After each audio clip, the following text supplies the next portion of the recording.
இந்தியாவில் ஒரு அமைப்பு ஒரு முறை அல்ல 3 முறை தடை செய்யப்பட்டிருக்கிறது என்றால் அந்த அமைப்பின் பெயர் RSS என்கின்ற பயங்கரவாத அமைப்பு. இந்திய அரசு தடை செய்த இயக்கம். அந்த இயக்கம் ஒரு முறை அல்ல 3 முறை இந்தியாவில் இந்திய அரசால் தடை செய்யப்பட்ட ஒரு பயங்கரவாத அமைப்பு RSS என்கின்ற இந்த அமைப்பு. ஒரு அமைப்பை இந்திய அரசு எதற்கு தடை செய்கிறது? அது மக்கள் இயக்கமாக இருந்தால் தடை செய்வார்களா? அது ஒரு பயங்கரவாத அமைப்பு என்பதனால் இந்தியாவில 3 முறை தடை செய்யப்பட்ட ஒரு அமைப்பு. அந்த அமைப்பு தான் இன்றைக்கு இந்த பயிற்சியை ஸ்ரீராம் நல்லமணி பள்ளியிலே நடத்தியிருக்கிறார். அதனால் தடை செய்யப்பட்ட அமைப்பு கொடுக்கக்கூடிய பயிற்சியை ஒரு பள்ளியில் நடத்தக்கூடாது என்று விடுதலை சிறுத்தைகள் போராடுகிறோம். இது எவ்வளவு முக்கியமான போராட்டம், மக்களை பாதுகாக்கக்கூடிய போராட்டம். RSS செயல் திட்டம் என்னவென்று தெரியாமல், RSS அமைப்பின் நோக்கம் என்னவென்று தெரியாமல், அந்த அமைப்பின் கிளை அமைப்புகளாய் தமிழ்நாட்டில் அல்ல இந்தியாவெங்கிலும் பல்வேறு பெயர்களில் OBC சமூகத்தை சார்ந்தவர்கள் இயங்கி வருகிறார்கள். RSS செயல் திட்டம் தெரியாது, RSS நோக்கம் தெரியாது. இந்து என்று பெயர் வைத்தால் போதும், விஸ்வ இந்து பரிஷத், இந்து மக்கள் கட்சி, பாரதிய ஜனதா கட்சி, இப்படி பல்வேறு வடிவங்களில் கிளை அமைப்புகளாக RSS துணை அமைப்புகளாக. அந்த அமைப்பின் நோக்கம் தெரியாது, அந்த அமைப்பின் மாவட்ட தலைவர் யார் என்று தெரியாது, அந்த அமைப்பின் மாநில தலைவர் யார் என்று தெரியாது, அந்த அமைப்பின் முன்னணி பொறுப்பாளர்கள் யார் என்று தெரியாது. இங்கே கூட அவர்கள் எல்லாம் இருக்கலாம், நமக்கு தெரியாது. ஒரு தலைமறைவு இயக்கம் எப்படி இயங்குமோ அப்படி இயங்கக்கூடிய ஒரு அமைப்பு அந்த அமைப்பினுடைய பொறுப்பாளர்கள். ஆனால் அவர்களுக்கு ஒரு செயல் திட்டம் இருக்கிறது, அவர்களுக்கு என்று ஒரு நோக்கம் இருக்கிறது. RSS என்பது பார்ப்பனர்களின் பாதுகாப்பு சங்கம், பார்ப்பனர்களின் நலன்களை பாதுகாக்கக்கூடிய ஒரு அமைப்பு. அந்த அமைப்பு இந்த மண்ணில் வெறுப்பு அரசியலை விதைப்பது அவர்களின் நோக்கம். இந்த மண்ணில் ஒவ்வொரு சாதியையும் தனித்தனி சாதியாக பிரிக்க வேண்டும். உன்னுடைய சாதிக்கு இந்த பெருமை இருக்கிறது, நீ ஆண்ட பரம்பரை என்று சொல்லி ஒவ்வொரு சாதியையும் சில்லு சில்லாக குலம் கோத்திரம் என்கின்ற அடிப்படையில் பிரித்து வைத்து பார்ப்பவர்களின் நலனை பாதுகாக்கக்கூடிய பார்ப்பனியம் என்கின்ற அரசியலை இந்த மண்ணில் விதைக்கக்கூடிய ஒரு நச்சு அமைப்பு RSS என்கின்ற அமைப்பு. அந்த அமைப்பின் கிளை அமைப்புகளில் OBC சமூகத்தை சார்ந்த நம்முடைய சகோதரர்கள் பலரும் நாங்கள் இந்துக்களுக்காக பணியாற்றுகிறோம், இந்துக்களின் மேன்மைக்காக நாங்கள் போராட போகிறோம், அதற்காக இத்தகைய சன்பரிவார் அமைப்பில் நாங்கள் இயங்குகிறோம், பாரதிய ஜனதா என்கின்ற அரசியல் கட்சியில் நாங்கள் பொறுப்பு வாங்கி இருக்கிறோம் என்று அவர்கள் பேசிக் கொண்டிருக்கின்றார்கள். அதற்கு பின்னால் ஒரு ரிட்டன் அஜெண்டா செயல் திட்டம் இருக்கிறது, அவர்களுக்கு தெரியாது. மண்டல் கமிஷன் என்றால் என்னவென்று அவர்களுக்கு தெரியுமா? மண்டல் கமிஷன் எதற்காக இங்கே உருவாக்கப்பட்டது? மண்டல் கமிஷன் எதற்காக உருவாக்கப்பட்டது? OBC சமூகத்தை சார்ந்தவர்களுக்கு இந்தியா முழுவதும் இடஒதுக்கீடு வழங்க வேண்டும் என்பதற்காக உருவாக்கப்பட்டது மண்டல் குழு. அதை பற்றி அவர்களுக்கு தெரியுமா? அந்த மண்டல் குழுவின் பரிந்துரையின் அடிப்படையில் VP சிங் ஆட்சி காலத்தில் இங்கே OBC சமூகத்திற்கு இந்தியா முழுவதும் இடஒதுக்கீடு வழங்கப்பட்டது. அவர்களுக்கு தெரியுமா? பாஜகவின் அன்றைக்கு முன்னணி தலைவராக இருந்த அத்வானி அவர்கள் ரத யாத்திரை என்கின்ற ஒரு ரத யாத்திரையை எதற்கு நடத்தினார் என்பது இன்றைக்கு இந்த அமைப்புகளிலே இருக்கக்கூடிய OBC சமூகத்தை சார்ந்த சகோதரர்களுக்கு தெரியுமா? இதுவெல்லாம் 100 ஆண்டுகளுக்கு முன்னால் நடக்கவில்லை, 90களில் நடந்தது. மண்டல் குழு அமைக்கப்பட்டது, VP சிங் ஆட்சி காலம். மண்டல் குழுவின் பரிந்துரையின் அடிப்படையிலே OBC சமூகத்திற்கு இடஒதுக்கீடு வழங்க வேண்டும் என்கின்ற அறிக்கை கொடுத்தது. அத்வானியின் தலைமையிலே ரத யாத்திரை இங்கே நடத்தப்பட்டது. ஓபிசி சமூகத்தை சார்ந்தவர்களுக்கு இடஒதுக்கீடு வழங்கக்கூடாது, மண்டல் கமிஷன் பரிந்துரையை நடைமுறைப்படுத்தக்கூடாது என்று VP சிங் அவர்களின் ஆட்சியை தூக்கி எறிந்தது. இதெல்லாம் ஏன் நிகழ்த்தப்பட்டது? ஓபிசி சமூகத்தை சார்ந்தவர்களின் நலன்களுக்காக பாடுபட்ட அரசு VP சிங் அவர்களின் அரசு. அவர்களின் ஆட்சி கவிழ்க்கப்பட்டது எதனால் என்றால், ஓபிசி சமூகத்தை சார்ந்தவர்களுக்கு மண்டல் குழுவின் பரிந்துரையின் அடிப்படையில இடஒதுக்கீடு வழங்கிய அடிப்படையில யார் நடத்திய போராட்டம் என்றால் ஓபிசி சமூகத்தை சார்ந்தவர்கள் நடத்திய போராட்டம். இந்தியாவெங்கிலும் போராட்டம் நடத்தினார்கள். மண்டல் குழு பரிந்துரையை நடைமுறைப்படுத்தக்கூடாது என்று ஒரு ஆட்சியையே கவிழ்த்தினார்கள். இன்றைக்கும் ஓபிசி சமூகத்தை சார்ந்தவர்கள் எப்படி பாஜகவை நம்புகிறீர்கள்? இன்றைக்கும் ஓபிசி சமூகத்தை சார்ந்தவர்கள் RSS துணையமைப்பாக இருக்கக்கூடிய சங் பரிவார் இயக்கங்களிலே எப்படி பணியாற்றுகிறீர்கள்? 1990களின் தொடக்கத்தில் இந்த இயக்கம் வீரியம் பெற்றது.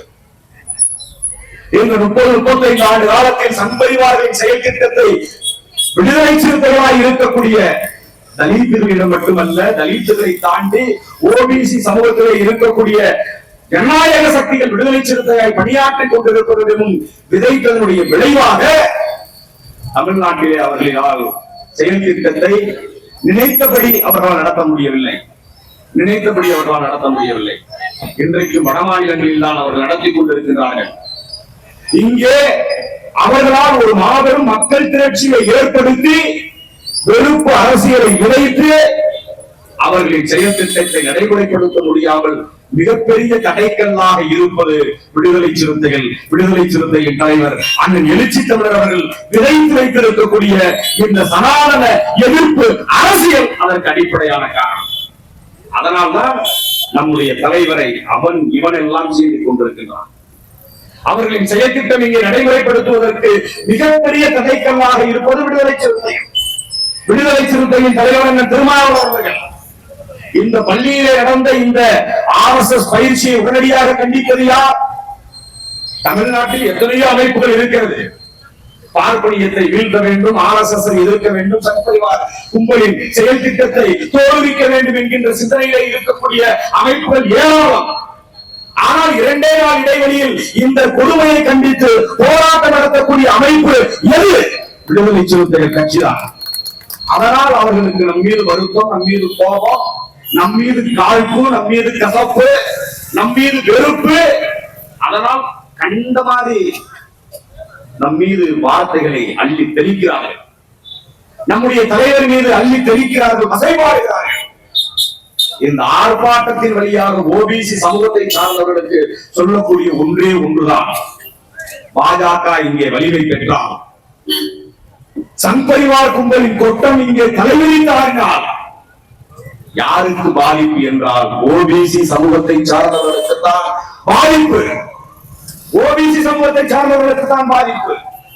அது தெரியாமல் அவர்கள் அந்த அமைப்பிலே செயல்பட்டுக் கொண்டிருக்கின்றார்கள். எப்படி VP சிங் அவர்களின் ஆட்சியை கவிழ்ப்பதற்கு மண்டல் குழு பரிந்துரையை எதிர்த்தவர்கள் ஓபிசி சமூகத்தை பயன்படுத்தினார்களோ, அதனால் பாபர் மசூதி என்கின்ற ஒரு மசூதியை இடித்து அன்றைக்கு வெறும் 3 நாடாளுமன்ற உறுப்பினர்கள் பாஜகவிற்கு இருந்தது. இன்றைக்கு 15 ஆண்டு காலம் ஆட்சி நடத்தக்கூடிய அளவிற்கு அவர்கள் வலிமை பெற்றார்களோ, தமிழ்நாட்டை கைப்பற்றுவதற்கு மதுரையை அவர்கள் ஒரு தளமாக பயன்படுத்த துணிந்து விட்டார்கள். அதற்கு திருப்பரங்குன்றத்தை அவர்கள் ஒரு வாய்ப்பாக பயன்படுத்த பார்க்கிறார்கள். அதனால்தான் நம்முடைய தலைவர் சொன்னார், இது அயோத்தி அல்ல, மதுரை மண், விடுதலை சிறுத்தைகள் களமாடக்கூடிய மண்.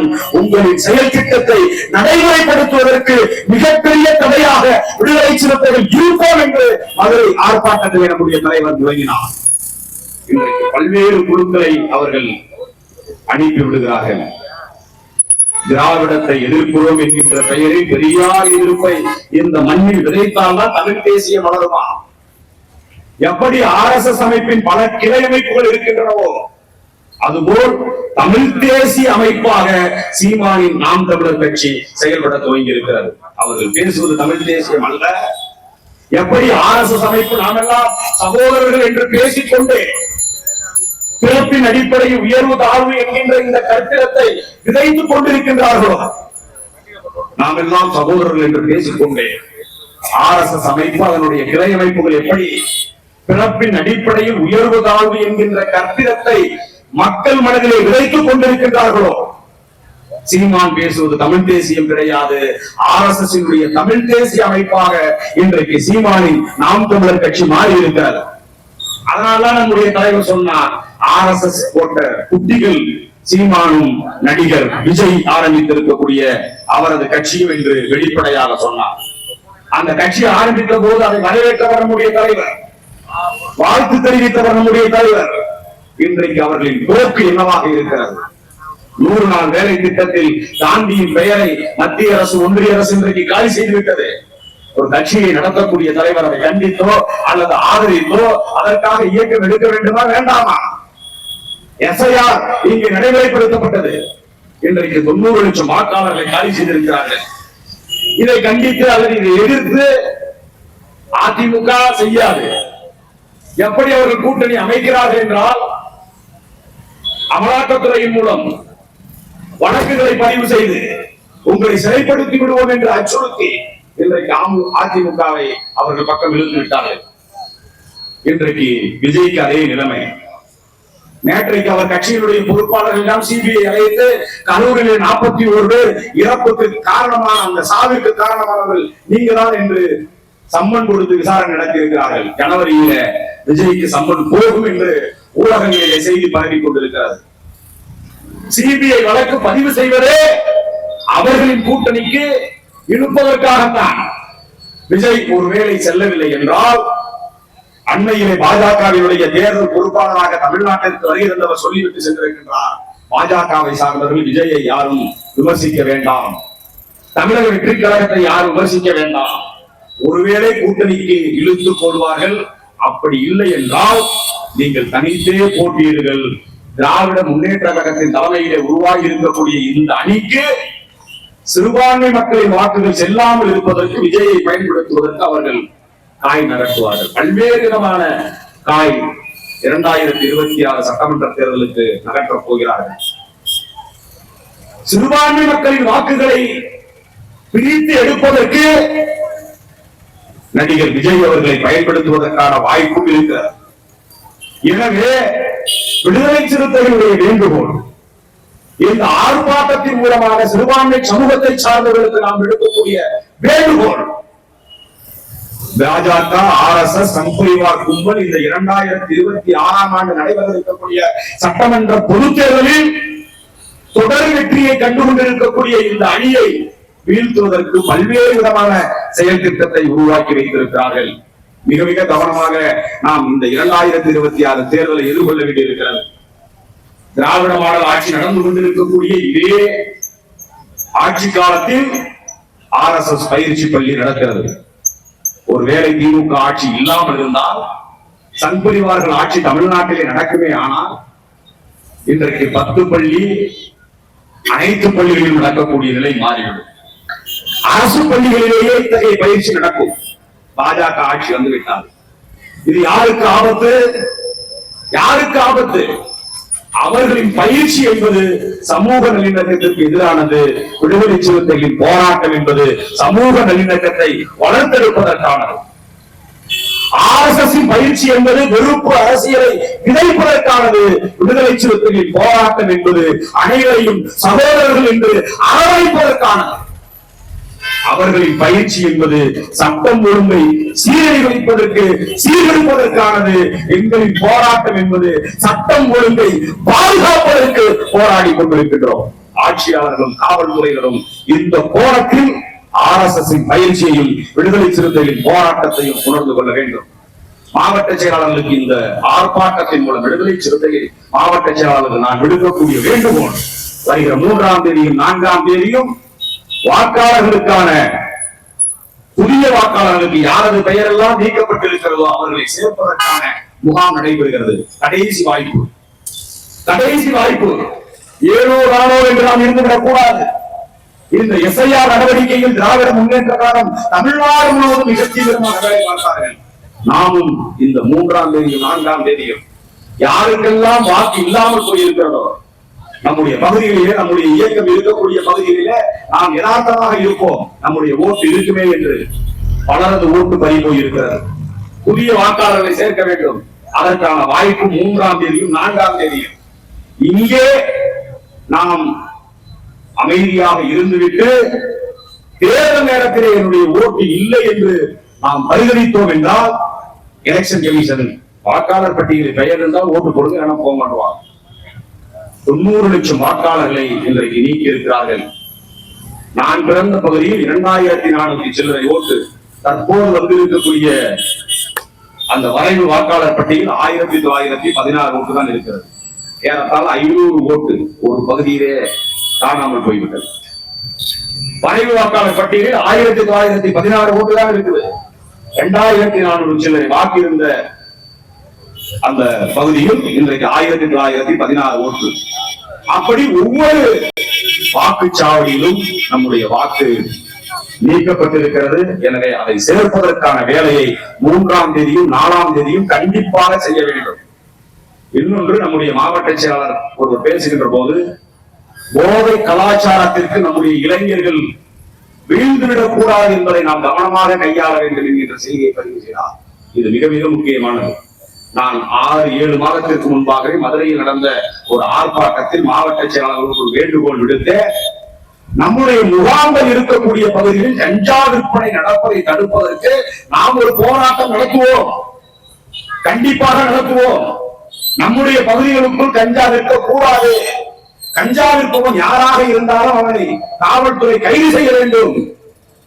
இன்றைக்கு கஞ்சா என்பது ஒரு காலத்தில் நகர்ப்புறங்களில் மட்டும் இருந்தது. இன்றைக்கு புறநகர் பகுதிகளில் எல்லாம் விற்பனையாகி கொண்டிருக்கிறது. அதிகாரிகளுக்கு தெரியாமல் இல்லை. அவரிடம் நாம் போய் சொன்னால், யார் விற்கிறான் நீ சொல்லு, நான் போய் குடிக்கிறேன், எங்க விற்கிறான் சொல்லி குடிக்கிறேன். இப்படி பதில் சொல்றாங்க. யாருன்னு சொல்லுங்க, எந்த இடத்துல விற்கிறான்னு சொல்லுங்க, நாங்க போய் குடிக்கிறோம். ஏன் உங்களுக்கு தெரியாதா? உள்ளபடியே மனச்சாட்சியோடு பேசுங்க, மனச்சாட்சியோடு பேசுங்க.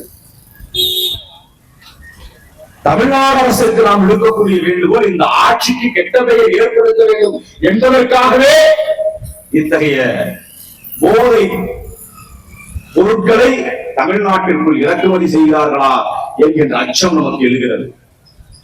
எப்படி ஈழத்திலே இன்றைக்கு பல்வேறு விதமான தமிழர்கள் வாழக்கூடிய பகுதிகளில் இப்படிப்பட்ட போதை பொருட்களை டன் கணக்கிலே இறக்குகிறார்களா? மீண்டும் அங்கே ஒரு விடுதலை யுத்தம் மலர்ந்து விடக் கூடாது. இளைஞர்களின் மத்தியிலே அத்தகைய உணர்ச்சி எழுந்துவிடக் கூடாது. இளைஞர்கள் போதைக்கு அடிமையானவராக மாற வேண்டும் என்று திட்டமிட்டு போதை பொருட்களை இறக்குகிறார்களோ அதுபோல் தமிழ்நாட்டிலும் இறக்கிக் கொண்டிருக்கிறார்கள். இதையெல்லாம் எதிர்க்க வேண்டிய பொறுப்பும் கடமையும் விடுதலை சிறுத்தைகள் கட்சிக்கு இருக்கிறது.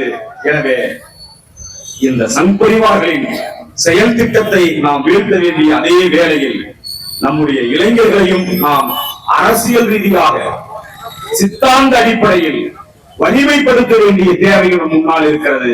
அதற்காகவும் இன்றைய காலை வேலூரிலே நம்முடைய கிழக்கு மாவட்டத்தின் சார்பில் ஒரு ஒன்றுகூடல் என்கின்ற ஒரு நிகழ்வை ஏற்படுத்தியதாக அறிந்தேன். அப்படிப்பட்ட ஒன்றுகூடல் நிகழ்வு அனைத்து முகாம்களிலும் நடத்தப்பட வேண்டும். நாம் நம்மிடையே நாம் ஏற்றுக்கொண்டிருக்கக்கூடிய சித்தாந்தங்களை நம்மிடையே பேசி நமக்கிடையிலேயே ஒரு தெளிவை பெற வேண்டிய ஒரு தேவை இருக்கிறது.